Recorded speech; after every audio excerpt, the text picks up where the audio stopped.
আজকে অনেকগুলো পার্টি বলেছে এরকম নয়, অনেকে ডিসেম্বরে ভোট চাই। যত তাড়াতাড়ি একটা ভালো নির্বাচন করে একটা আমাদের নির্বাচিত সরকারকে ক্ষমতায় আনতে পারি, ততই আমাদের জন্য সিকিউরিটি এনশিওর হতে পারে।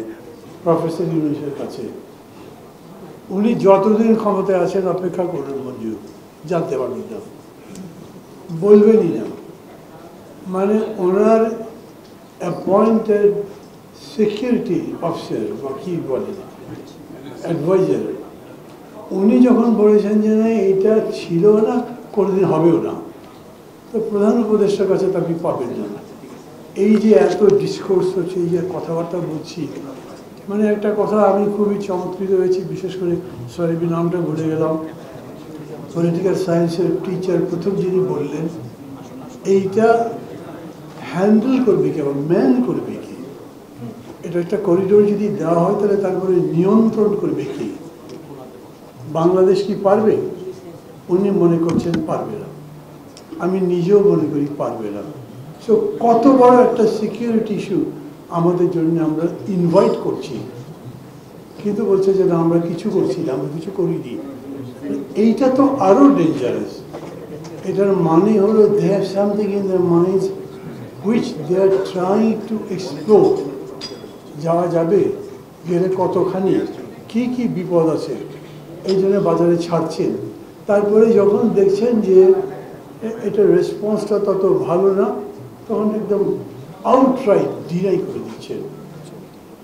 রাষ্ট্র যখন এরকম করে জনগণের সাথে প্রতারণা, তখন জনগণের খুব সতর্ক হওয়া দরকার, আমাদের বিপদ হতে পারে।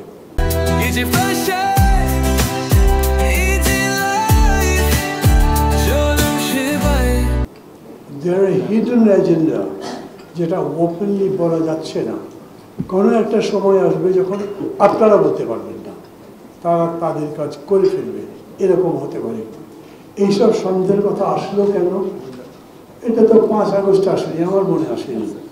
আমি প্রায় সব জায়গায় বলি, ডক্টর ইউনূস আমার ডাইরেক্ট টিচার ছিলেন, উনি আমাকে ইকোনমিক্স পড়িয়েছেন চিটাগং ইউনিভার্সিটিতে। খুব ভালো মানুষ জানতাম, এখনও জানি, সম্মানও করি। কিন্তু অনেকগুলো ঘটনা মিলে নিজের মধ্যে যে প্রশ্নগুলো তৈরি হয়েছে, তার থেকে এই কথাটা বলছি। এইটা কোনো এজেন্ডা উনি এরকম করে করেননি। আরও কিছু কিছু বিষয় আছে, যেমন ধরেন হঠাৎ করে বললেন যে একটা মাত্র পার্টি ডিসেম্বরে ভোট চাই। পলিটিক্সের মধ্যে যাচ্ছি আমি ডাইরেক্টলি, কিন্তু আজকে অনেকগুলো পার্টি বলেছে এরকম নয়, অনেকে ডিসেম্বরে ভোট চাই।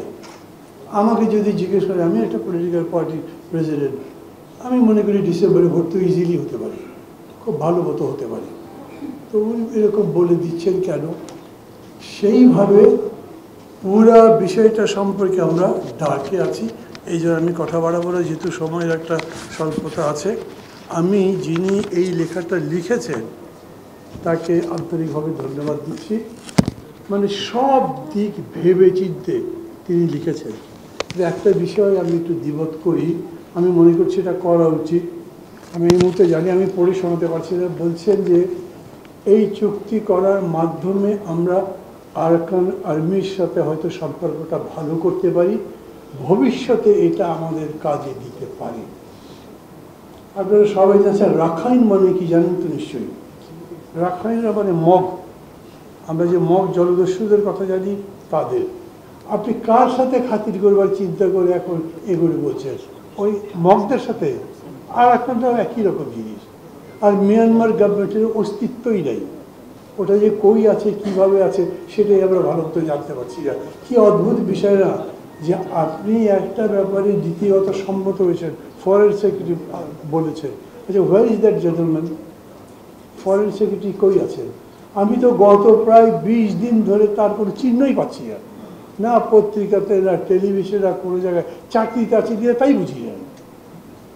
তার মানে উনি একটা ফাউল কথা বলেছিলেন, গভর্নমেন্ট বানে, এবং সেজন্য তার বোধ হয় ওই যে বলতি বন্ধ বলে না, কথাবার্তাই বন্ধ করে দিয়েছে, কথা বলতে দিচ্ছে না। এইখানে আমি একই কথা বলি, আমরা এরকম কারোর সাথে ইন অ্যাডভান্স একটা ফ্রেন্ডশিপের কথা বলতে পারবো না, যেটা আমাদের জন্য সিকিউরিটি কোয়েশ্চেন তৈরি করতে পারে।